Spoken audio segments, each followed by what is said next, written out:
안녕하세요 여러분, 산업안전기사를 가르치고 있는 오쌤입니다. 2022년도 3회차 산업안전기사 실기는 어떤 식으로 출제되는지 한번 같이 알아보는 시간을 가져보도록 하겠습니다. 먼저 1회차, 2회차, 3회차에는 산업안전기사 실기가 이런 식으로 나왔었고, 합격률을 보게 되면 1회차가 생각보다 낮게 나왔습니다. 자, 그래서 낮게 나오면 그 다음 회차는 일반적으로 높게 나오는 경향이 있기 때문에 2회차는 조금 높은 합격률인 69%, 그 다음에 3회차는 2회차가 높았기 때문에 34%라는 낮은 합격률이 나오게 됐었습니다. 자, 그래서 예전에는 산업안전기사가 매우 합격률이 높았지만 점점 난이도가 올라가고 있는 추세다라고 볼 수가 있게 되는 것이죠. 자, 그러면 2022년도 3회차에는 어떤 문제가 출제되었는지 한번 보도록 하겠습니다. 먼저 필답형 문제에서 신유형 문제를 보도록 하겠습니다. 자, 신유형 문제라고 해서 필답형에서는 안 나왔지만 마찬가지로 이 필기 부분에서 출제된 부분이 필답형에도 출제되는 경우가 많기 때문에 필기에 있는 부분도 한번 꼼꼼히 봐주시는 게 좋겠죠. 자, 그래서 다음과 같은 문제가 출제되었고, 이렇게 빈칸을 넣는 문제로 출제되었던 신유형 문제가 있었습니다. 그럼 다음 문제 보도록 할게요. 다음 문제는 변형된 문제로서 일반적으로 계산 문제가 포함된다라고 볼 수가 있습니다. 일반적으로 필답형 문제를 풀게 되면 한두 문제 정도가 계산 문제가 출제가 되는데, 그 계산 문제는 어렵지 않기 때문에 반드시 맞아야 되는 문제가 된다. 또한 문제 그대로 출제되는 것이 아니라 이런 식으로 사망제해 2명, 1급, 2급 1명씩 이런 식으로 명수가 달라질 수 있고 다른 공식을 사용하게끔 유도될 수 있기 때문에 반드시 공식을 알고 있어서 풀 수 있게끔 해줘야 되겠습니다. 그러면 다음 문제는 어떤 식으로 나왔는지 보도록 할게요. 다음 문제는 기출문제, 가장 많이 출제되는 문제라고 볼 수가 있겠습니다. 자, 그래서 로봇의 작동 범위에서 그 로봇에 관하여 교시 등을 작업을 할 때 작업 시작 전 점검사항에 대한 내용은 많이 출제되는 내용이기 때문에 반드시 암기를 하고 넘어가 주시면 되겠습니다. 자, 그러면 필답형까지 봤기 때문에 다음은 작업형 문제 한번 보도록 할게요. 작업형 문제로는 신유형으로 다음과 같은 문제가 출제되었습니다. 벨트의 치수 기준으로서 이렇게 그림을 주어지고 너비는 몇 밀리미터인지, 그 다음에 두께는 몇 밀리미터인지, 그 다음에 시험하중은 몇 킬로 뉴턴인지 같은 거를 적는 문제가 출제되었다라고 볼 수가 있겠죠. 자, 그 다음에 작업형 두 번째 문제로서는 기출문제, 많이 출제되는 문제라고 볼 수가 있겠습니다.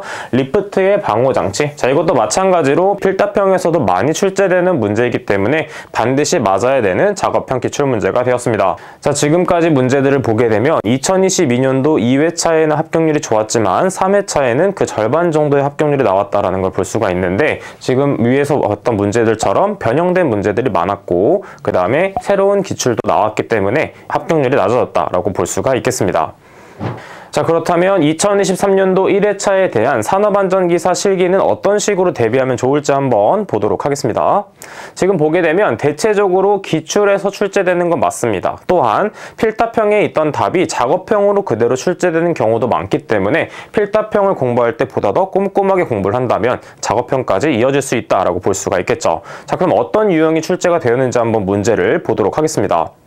지금 보게 되면 필답형에서는 안전모의 내관통성 시험의 성능 기준에 대해서 출제가 되었고, 반대로 작업형에서도 비슷한 문제가 출제되었다라는 걸 알 수가 있습니다. 지금 보게 되면 관통거리에 대해서 출제되었기 때문에 1번과 2번은 필답형과 똑같이 나왔다라고 볼 수가 있겠고, 추가적으로 이러한 최고 전달 충격력이 나왔다라는 것도 같이 정리해서 암기를 해주시면 되겠습니다. 추가적으로 두 번째 문제를 보도록 하면 필답형에는 다음과 같은 문제, 누전 차단기를 설치해야 되는 대상 3가지가 출제가 되었고, 마찬가지로 작업형에서도 누전 차단기 설치 장소를 세고 쓰는 문제가 나왔습니다. 그래서 필답형과 작업형이 똑같은 답이 나오는 경우도 있기 때문에 필답형을 공부할 때 보다 꼼꼼하고, 그 다음에 필답형의 점수가 잘 나오지 않더라도 필답형에 있던 부분이 작업형의 높은 점수로 나올 수가 있기 때문에 반드시 포기하지 말고 끝까지 봐주시면 되겠습니다. 자, 그러면 2023년도 1회차를 대비하기 위해서는 이런 식으로 필답형에 나왔던 문제를 연결시켜서 공부하는 것도 중요하고, 학생분들이 많이 질문했던 부분이 무엇이냐면 몇 개년을 공부해야지 합격할 수 있나요? 라는 질문을 많이 하게 됩니다. 일반적으로는 시간이 없을 경우에 10개년 이상이면 충분하다라고 말씀드릴 수 있지만 교재에 있는 개년수를 모두 풀어보는 것을 권장드리고 있습니다.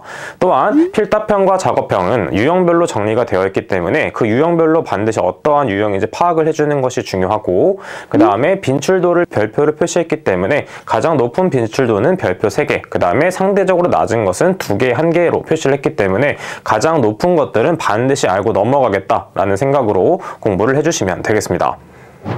지금까지 2022년도 3회차 산업안전기사 실기가 어떤 식으로 출제되는지 알아보았고, 그것을 토대로 2023년도 1회차는 어떤 식으로 대비를 해야 되는지 한번 알아보는 시간이 됐었습니다. 2023년도 1회차 산업안전기사 실기를 보시는 분들 모두 합격하길 기원하겠습니다. 감사합니다.